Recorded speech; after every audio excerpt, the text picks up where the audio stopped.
Hey, what's up guys? Today I'm going to be doing a tutorial on how to do catless midpipes on a GT350. I got these used off of Facebook. We're going to be installing these in today.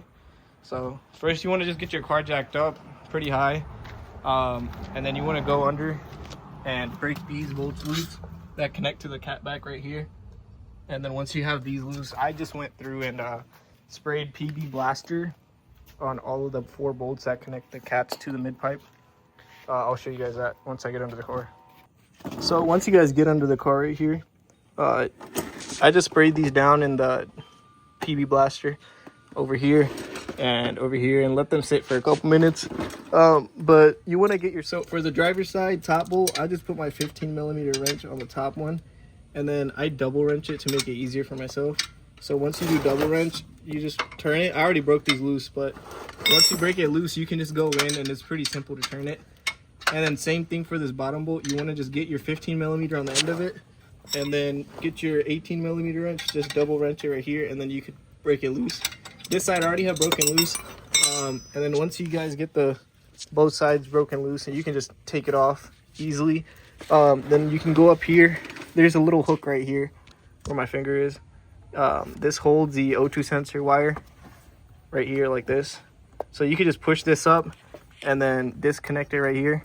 And then once you have these 2 bolts off, and then we already loosened the ones down there, you can just take this cat out and then install a new one.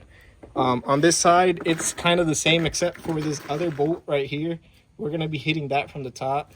But for this bottom one, it's the same process. You just want to double wrench the 15mm and get this side out. So on this side, for the bottom bolt on the passenger side, you want to do the same thing. Get your wrench on the bottom one, and then just double wrench it. If it makes it easier, I would just take off the wheel so you have more space, but I was able to break it loose, so I just pulled it really with the double wrench, and then you can break it loose, and after that just go back in with your 15mm and you can get that.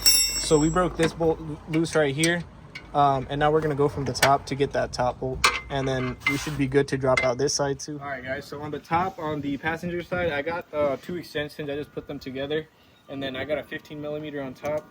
So you want to just feed it down from this side right here, and you can get it on that bolt, that top bolt that's on the cat. And then once you get it, just go at it. I already broke this loose, but it gives you a lot of leverage right here, so you can just go at it and then break this one loose. And this is the last bolt, and after that you can go under and drop the cats out. All right guys, so we got both of these cats out, this one and that one over there. It's transferred over the oxygen sensor with the little spacer to keep the check engine light off. Now we're gonna throw them on under the car. All right guys, so I went ahead and just bolted up the new pipes with different hardware. So you just bolt these up, connect your O2 sensors again, and then tighten these bolts back here, and you guys are all done. All right guys, so the car's all done. Let's get a cold start here.